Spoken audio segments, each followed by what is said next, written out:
Good morning, everybody. Happy Taco Tuesday and my birthday. Yes, I had to get it out there. My Lakers brought home the win last night. It was rough, though. I'm going to tell you a little bit about that. But y'all see that title. This Joker and Jimmy Butler beef was real. You guys were going to break that down for you. And then Chris is going to give us a lot of fun stuff in the post-up. But before we get into all that, make sure you hit that subscribe button, that notification bell. Give this video a thumbs up. And now here is the Fumble Squad.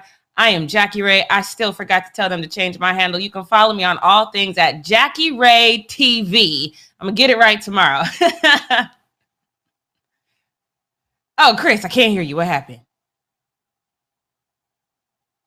Hi, Chris. It's your boy Chris. You can find me everywhere at CK2K. Sorry, I normally never mute myself, and I did it one time, and I forgot. My bad. I had to keep y'all guessing. We're here. What's up? Oh, birthday girl, how you feeling? I'm feeling good, but let me tell you something. So y'all know I went to the Lakers game last night, right? It was, and I know I say this every time I go because I go to both because I just like basketball. But Clipper fans are outdoing Laker fans like all the time. They're just way more hyped. The Clipper cheerleaders, if them Lakers girls go out there and do one more routine with nothing but jazz hands, I'm gonna be mad as hell. Like I'm gonna need y'all to go steal. Y'all need to. What was that movie? Get It On. Y'all need to go or Bring It On. Y'all need to go steal the cheers from the Clipper girls and come out here better because you look terrible. But then what really made me sad was the fans despise Russell Westbrook. They do not like him at all. It's carried over to Staples Center already. I thought that was just a Twitter thing. No, like I was in there low key. People thought I was probably related to him because I was like, y'all need to shut the F up talking about him like that. But it was just like every time he would get the ball, they would say, "Pass it, don't give it to Russ." You know, the hate was so real. I love the love for Carmelo. The love for Carmelo was beautiful because I love Carmelo and he did his damn thing last night. But the hate for Russell is way too. It hurt my whole entire heart. Because it's not good on Twitter. I know it's not good on Twitter. I got enough Laker fan homies and they have a whole group chat and they go in on Russ. But I thought that was just a Twitter thing. I didn't think it was gonna make it to Staples. That's crazy. All right, well. Section. It was like, and he did look very uncomfortable. And I think there's a part of him, like I can see it. He's not comfortable in his new role yet. He's uncomfortable. Yeah, for sure. But then when he goes out there and he makes a mistake and it's a visceral, loud, in unison reaction to one mistake, that's not helping. That's not helping. Wow. Well.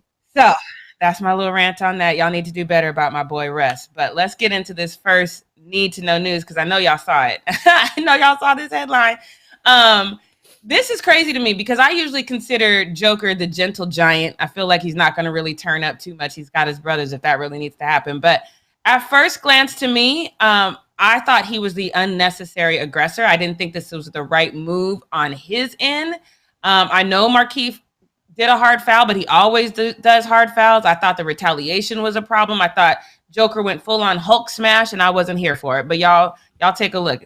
There, Nuggets have 5 on 4, and Jokić. Oh no! No!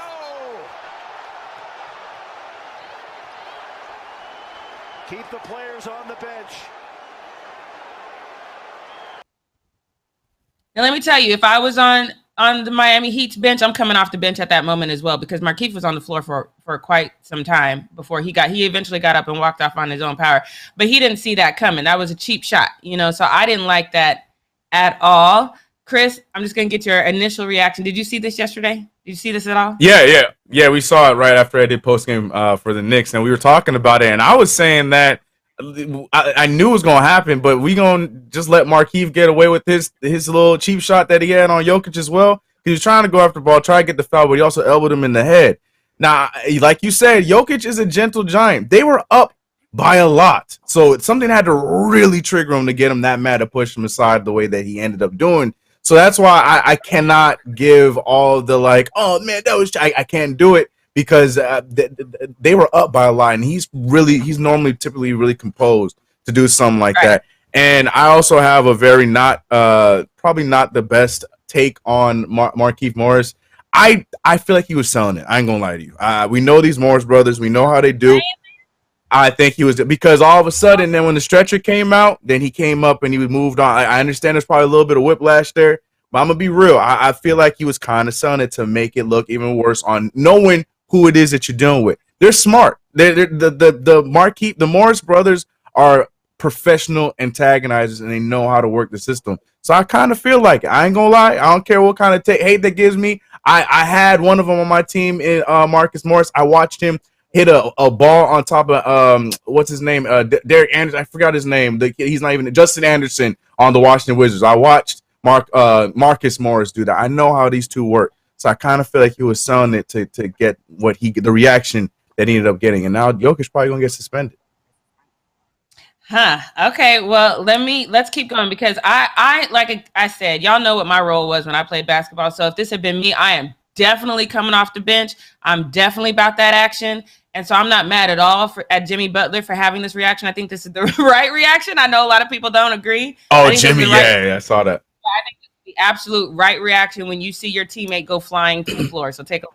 Right.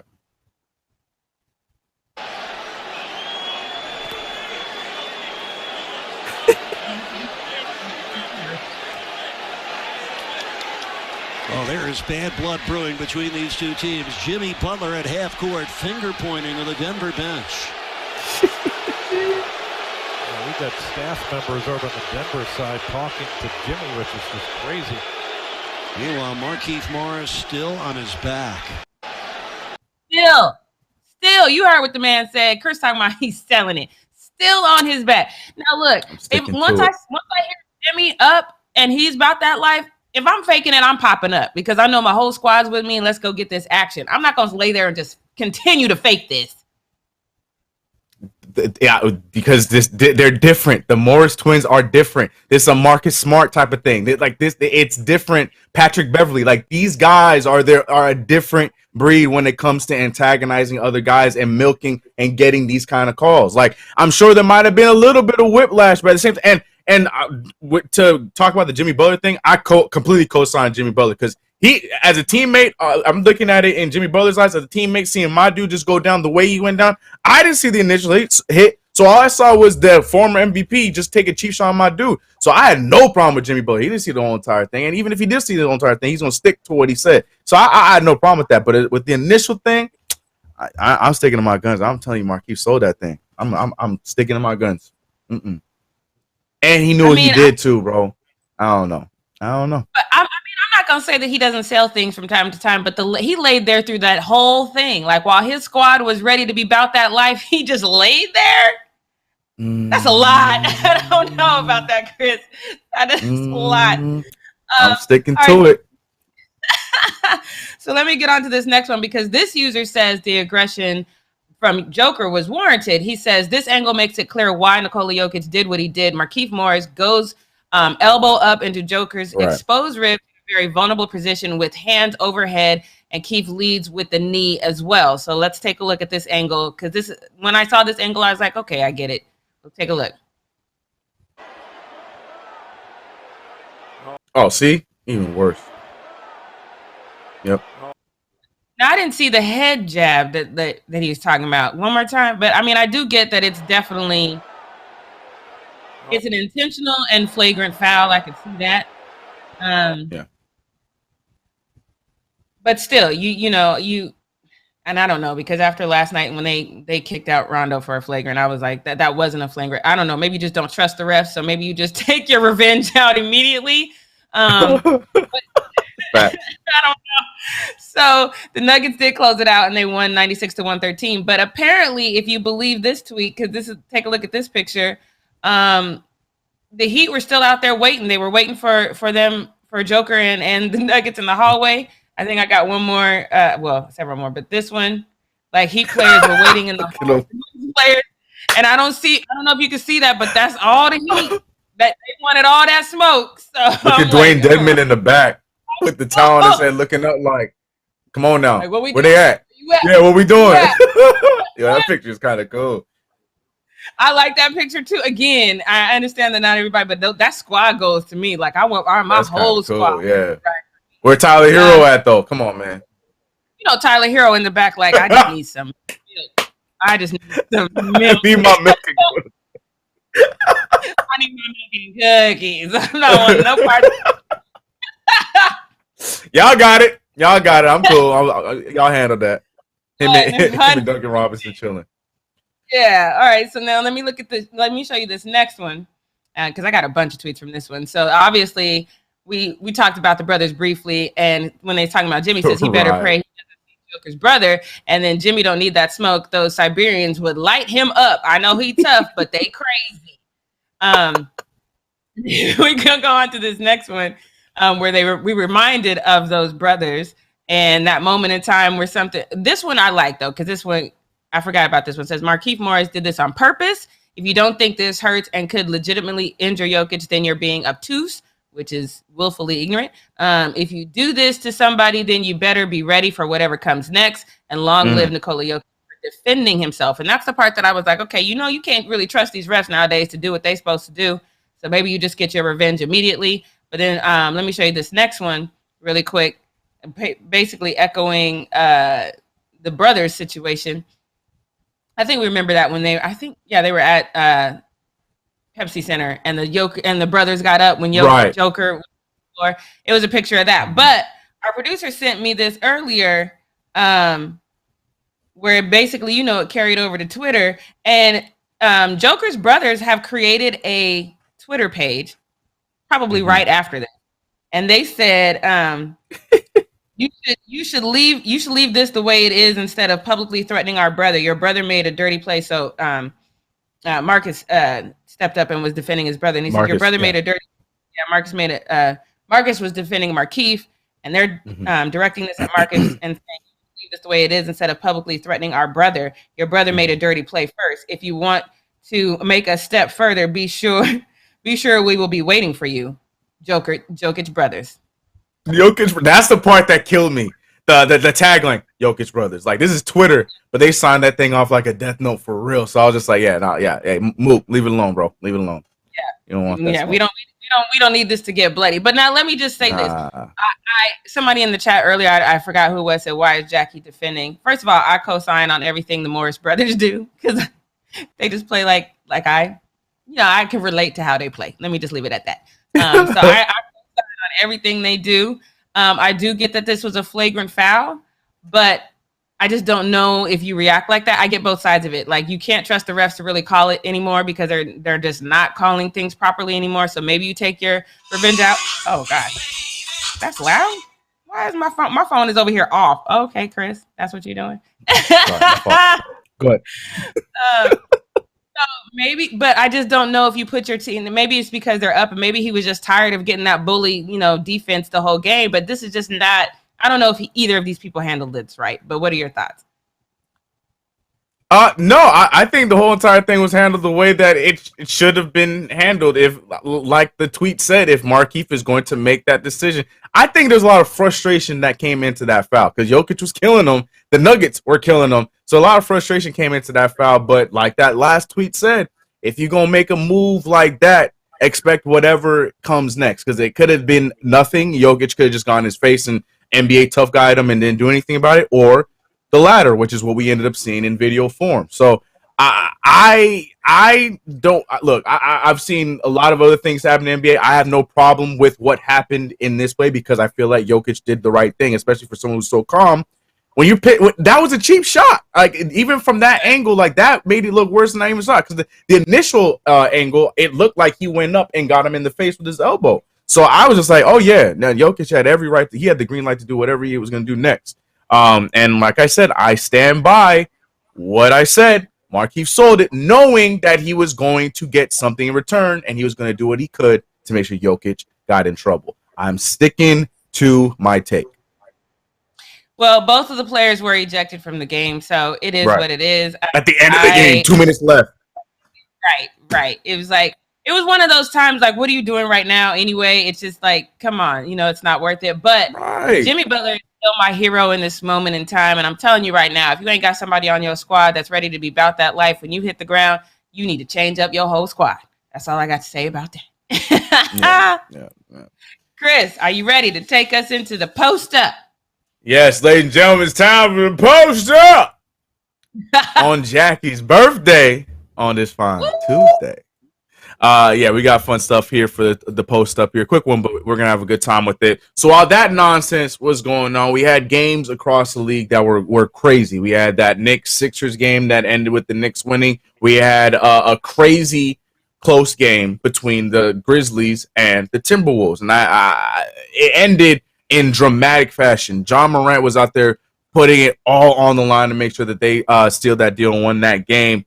But Karl Anthony Towns, man, I gotta say, I was really impressed with them to start the season. They've unfortunately gone back to their old ways in Minnesota, but Karl Anthony Towns was playing out of his mind, and he made this crazy shot, if you didn't see it, to send the game into overtime. Check this damn thing out. Reed gets it to Towns, lets it fly from deep. Oh my goodness! Oh my goodness! Cats land on their feet. Everyone's falling. Towns somehow banks that in. So you could tell it was going to get there, and there was so much arc on the basketball. It banks in, and unbelievable. I mean, it looked like it banked in. I can't believe this game, man. Unbelievable. I can't believe this game.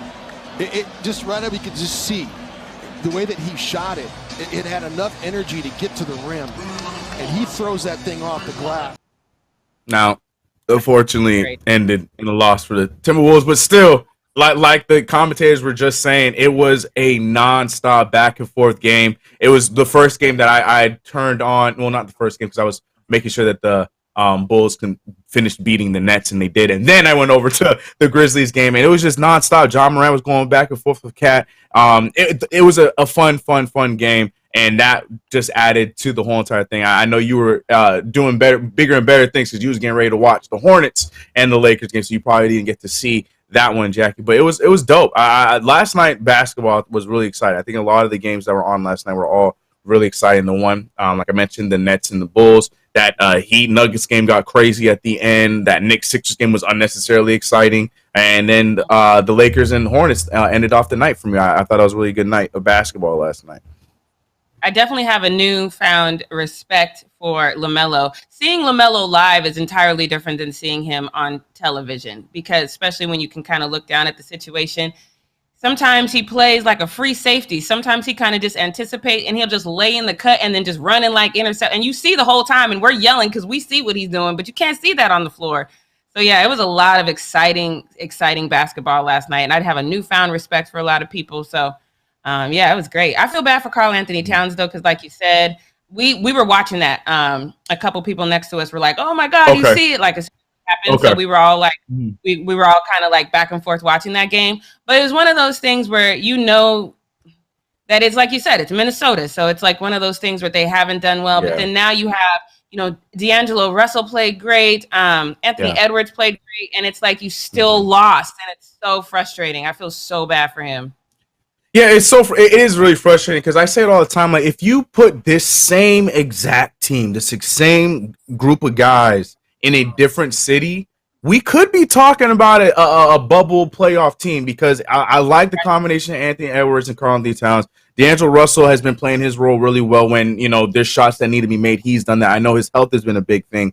And then a lot of the role guys they got, Josh Okogie, all those guys they have, if you put this same squad anywhere else where it seems like there's no dysfunction going on, we might be looking at an exciting team. I thought that they were going to fight through that because we know what happened with the GM or in the offseason, blah-bitty, everything that goes on in Minnesota. So I do kind of feel bad, but hey, man, maybe there's a chance that Anthony Edwards goes to the Lakers, so you'll be happy there, and maybe Karl Anthony Towns makes his way back home. Who knows? But, yeah, I do feel bad for Cat. Another rough start to the year after they had a great start to the season, but we'll see what happens. That was a good game though. And look at you coming over to the LeVar and CK side. Yes. I'm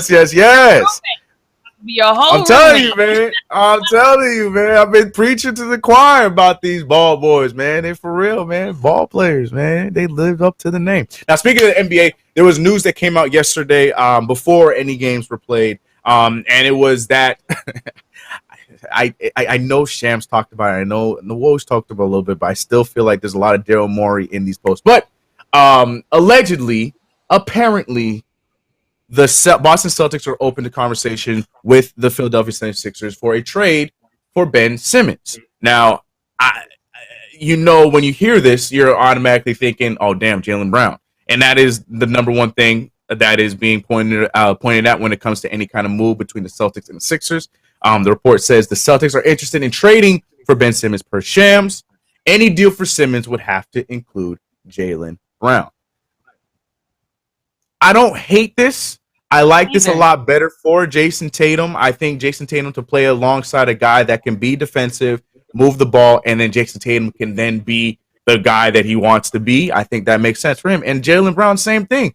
All the Sixers need is a shot maker. That's all the Sixers have needed. Someone that's not named Joel Embiid. And now, luckily, Tobias Harris has been playing really well this season, but somebody that can go out there when those guys aren't doing it can go get a shot. And that's what the big problem was with Ben Simmons in playoff situations. When any of those guys are able to do anything, they don't have a go-to shot maker. So I like Jaylen Brown for them, especially since their point guard by committee situation right now has been working really well from Tyrese Maxey. Shout out to my man Seth Curry. Like, they have a lot of guys that are doing a lot of good things point guard, so they don't need that guy as long as they have another shot maker. So I like this deal.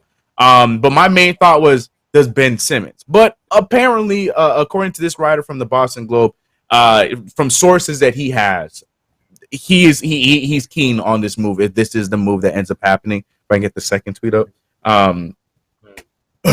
He said, would Simmons be interested in coming to Boston? Yes, according to a league source, and like I said, it's coming from Washburn from the Boston Globe. And there's a lot of crazy things going on. So I don't know if this necessarily happens, but of the deals, this one is right next to my Sacramento Kings deal, and deals to me that make the most amount of sense for both sides, and everybody can shut up about it, and we can move on with basketball for Ben Simmons. And it's also being reported to that Ben Simmons finally gave in, and now he's listening to the Sixers, and he's getting mental help from doctors within the Sixers organization. He didn't like that last fine, so that's what's going on right now with that front. But Jackie, Jaylen Brown for Ben Simmons and some other things possibly. How you feel about the fit for both teams if that goes down?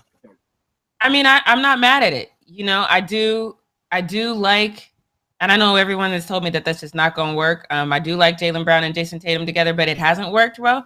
Was it last week? Who was it? Was it Marcus Smart? Somebody said that they just don't pass the ball. Who said that last week? Marcus Smart. Marcus Smart. Right?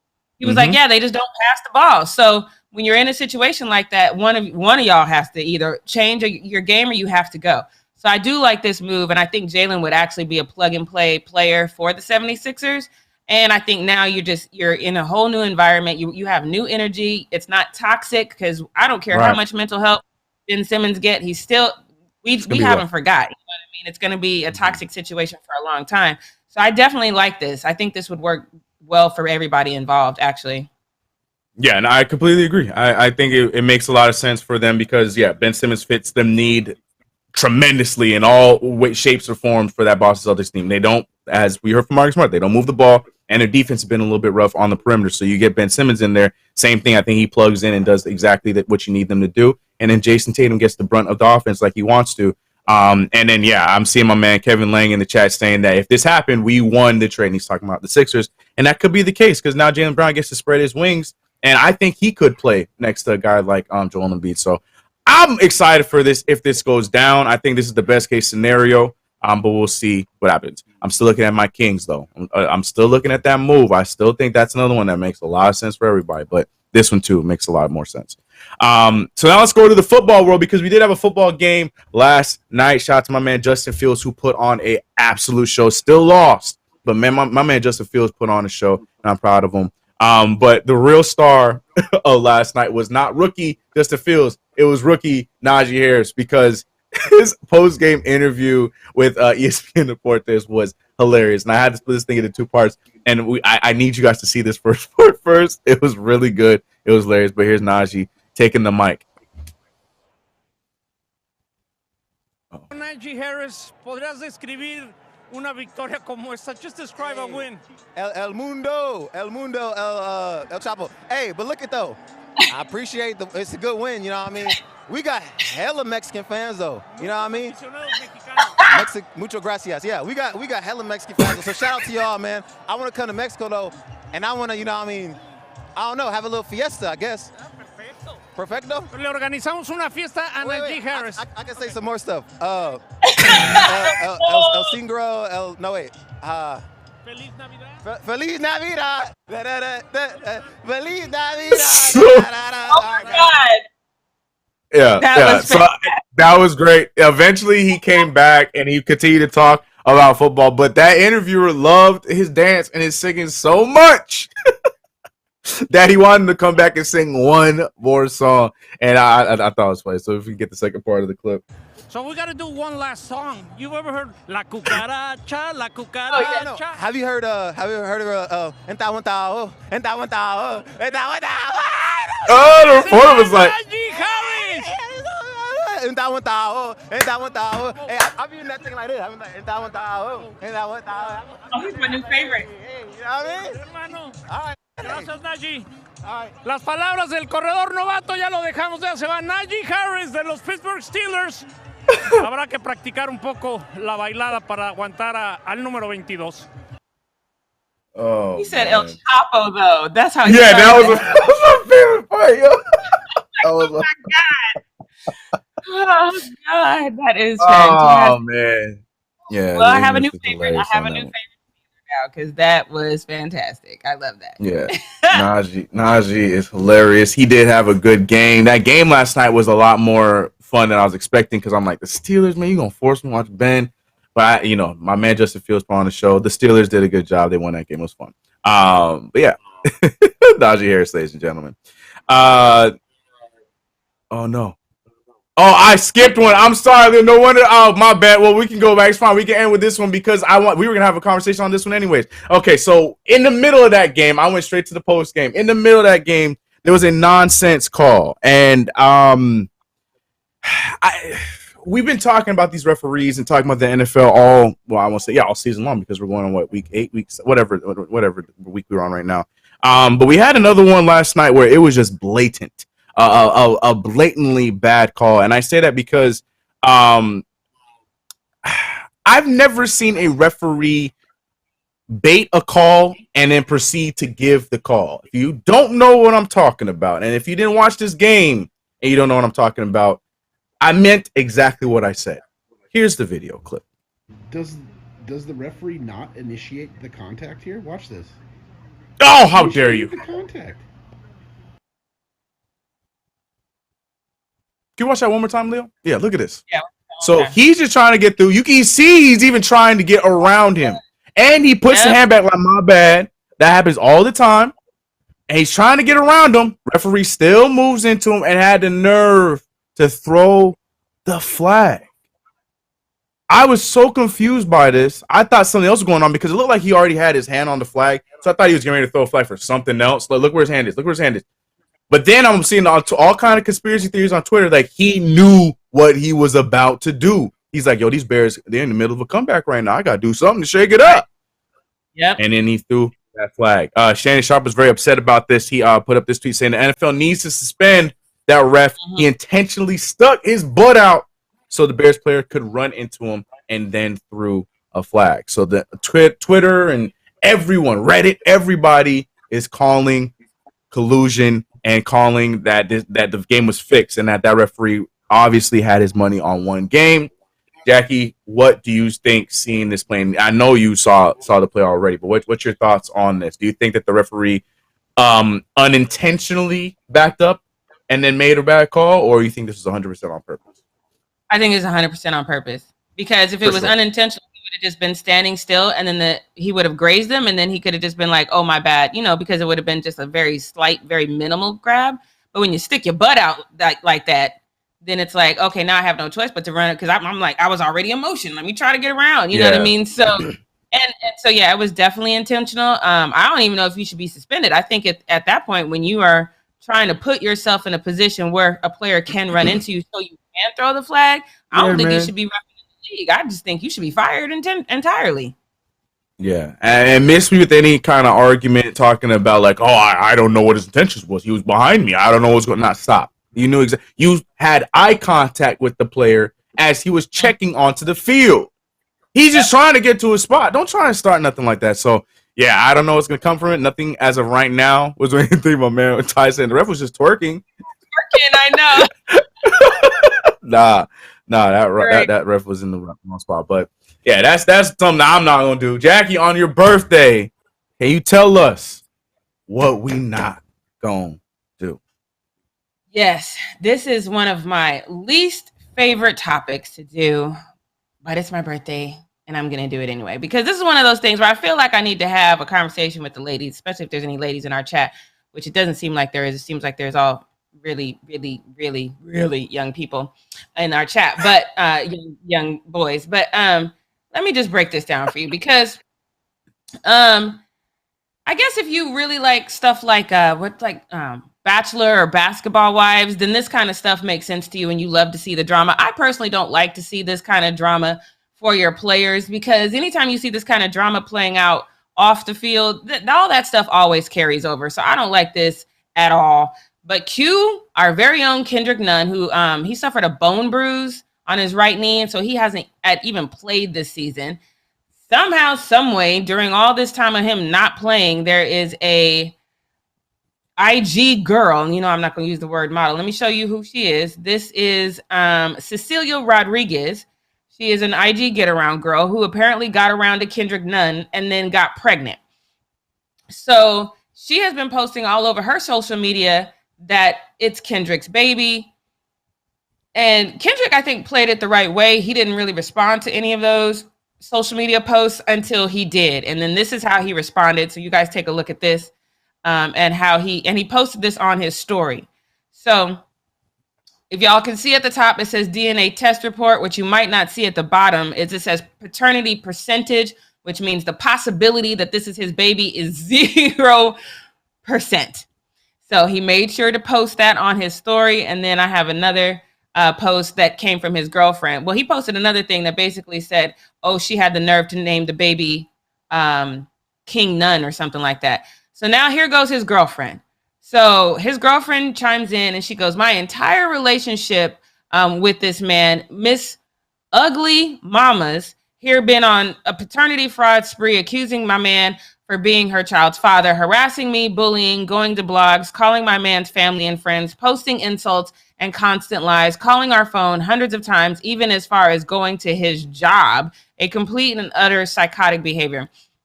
My man's been trying to put this to rest to clear his name for months and months. However, she was making up excuses to prolong and not take the DNA. After so many stressful and nightmare encounters with this prostitute, DNA results are in, and drum roll. And then she posts this next one, which is the MAURY thing, which I thought was funny because that's what I heard in my head when I saw the DNA report. You are not the father. And then I saw her getting up and running off the stage because that's what they do on MAURY. And so she circles that as well, that it's a 0% paternity. But then she posts this next one. So this next one is where I'm like, okay, we're getting a little deep in there. Because now she did cover the baby's face, which is fine. And then she put a clown's face over an old girl's face. And the baby's name is King Nunn. She said, it's King Nunn for me. Got to go to City Hall and change that name. Sis, I am embarrassed for you. When you plot on somebody else's downfall, she thought she embarrassed us, but God is good. Truth shall set you free. Okay. Do I have another one? I don't even know. This is so messy. Oh yeah. Then she got a cake that says not the father and I'm not the pappy. What kind of cake is that? This is her. This is Kendrick and his girlfriend. I think this is a super cute picture. I think that she's a very beautiful girl. Here's where the problem lies. Look at Chris's whole face. The cake. I'm sorry. I was like, I don't want to throw you off, but that cake looked disgusting. I love Oreos too, but God. So Leo's trying to get me. Nice try, Leo. I fixed my face. But that is oh my terrible God. I got my baby a well-deserved. Oh wait, she paid for that. I thought she made it. Oh, I got my baby. I got my baby a well-deserved cake. I play all day. I thought she made it. She said she got it. Oh, that's worse. Okay, never mind. Anywho, so here's the problem I have with this situation. Old girl was wrong for lying. She knew. If she didn't know for sure that Kendrick wasn't the father, she knew there was a strong possibility. She knew what she was doing. And I hate when people put this out there just with their fingers crossed that they got an anchor baby into somebody's money. So she absolutely wrong. But sis, Kendrick's girlfriend, you look like a complete fool right now. Because regardless, a paternity test was needed, which means your man definitely slept with her. So you out here running around talking about, oh, this girl's psychotic, but you the one staying with the man that's cheating on you. And now you've given him more reason to know he can cheat on you, because as long as the DNA test come back negative, you gonna ride with it. You look like a complete fool. Can we stop doing this? If you're not gonna leave him, just be glad the DNA test came back negative and move on with your damn life, because you look just as foolish as she does. I don't know if you know that. So I just wanted to be the one to tell you that, because what we're not going to do is run around here and seem like we better than the girl that was banging our man, and now we just laid up with our man. That's nasty, first of all, and you look like a fool, second of all. But I'm so tired of these girls acting like they better than somebody. But Chris, what are your thoughts, if any? Yeah, you hit it right on the head, because the entire time I'm thinking, I'm like, yeah, I get it. Like, I'm good for you and good for Kendrick to get out of the situation, but you're in the situation regardless, meaning that something had to happen. I don't know. I don't know. To each their own, I guess. But that's everything you just closed with is what I was thinking. So I think you hit it nail on the head. But now that you got that the way, that damn cake. Like, I don't know what the thought process was. I don't know what the idea was. They threw Oreos on there like it was a wheel. Oh my God! What was that? She bought it. Now I was okay with it when I thought she made it. I was like, oh, that's sweet. But now I got to look at this cake again. Now that she's saying she got this, she bought him a cake. Can we look at that one more time? Because damn, just one more time. Yeah, maybe like a cake. You don't need to see it. It looked like a cake with oatmeal spilled on top of it. That's what it looked like. That's why I'm so confused. Look at that. Come on, man.